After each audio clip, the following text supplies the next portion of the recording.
Nepotism in Bollywood, boycott Bollywood star, ये सारे hashtag trend कर रहे हैं ट्विटर के ऊपर। मेरे ख्याल से लोगों को आज ये पता चला है कि बॉलीवुड में नेपोटिज्म होता है।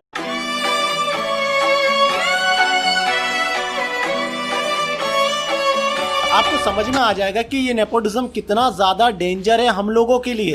अपने बलबूते पे किया एंड वी ऑल एग्री, रब ने बना दे जोड़ी से लेकर अब तक, चाहे वो NH10 का निर्माण करना हो, फिर उस फिल्म का कामयाब होना, इतने सेंसिटिव मुद्दे को उठाना और सब, मतलब इस इंडस्ट्री के नहीं होने के बावजूद इतना सब कुछ करना।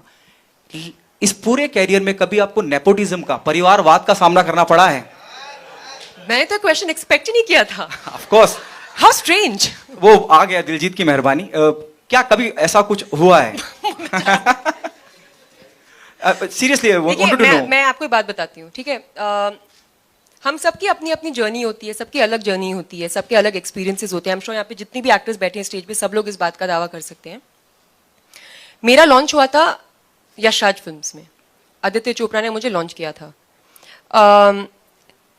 मैं आउटसाइडर हूँ और उन्होंने मुझे एक बहुत बड़ी फिल्म में लॉन्च किया। सिमिलरली उन्होंने रणवीर सिंह को लॉन्च किया है और उन्होंने परिणीति चोपड़ा को लॉन्च किया। हम तीनों ही कंप्लीटली इंडस्ट्री के बाहर से हैं। एंड तो मेरे एक्सपीरियंस से I have a lot of respect for Aditya Chopra because उन्होंने एक्टर्स कास्ट किए, एंड मैंने पर्सनली कभी भी ये एक्सपीरियंस नहीं किया। ऑल्सो मुझे एक बात बहुत क्लैरिफाई हो गई थी मेरी बिगिनिंग मेरे करियर की, क्योंकि जो भी मुझे जिसे बोलते हैं एक मौकाम या एक जो मेरी लाइफ बदली है, वो बैंड बाजा बारात के बाद बदली। जब आई थिंक लोग मुझे थोड़ा ज़्यादा सीरियसली लेने लग गए। मुझे बहुत अप्रिसिएशन मिला था मेरी पहली फिल्म में, बट जैसा बैंड बाजा बारात के बाद मिला वैसा नहीं था। तो वो फिल्म थी जिसमें मेरी लाइफ लिटरली बदल दी। एंड उससे मैं एक बात समझी हूँ कि उसके बाद से एक्चुअली, कि अगर आप अच्छा कर रहे हो यहाँ पे तो लोग आपके साथ काम करना चाहेंगे। अगर आप अच्छा नहीं कर रहे हो तो चाहे आप कुछ भी हो, लोग आपके साथ काम नहीं करेंगे। यहाँ पे ये बिजनेस है, यहाँ पे सब लोग बहुत अपने क्या बोलते हैं बिजनेस डिसीजंस लेते हैं।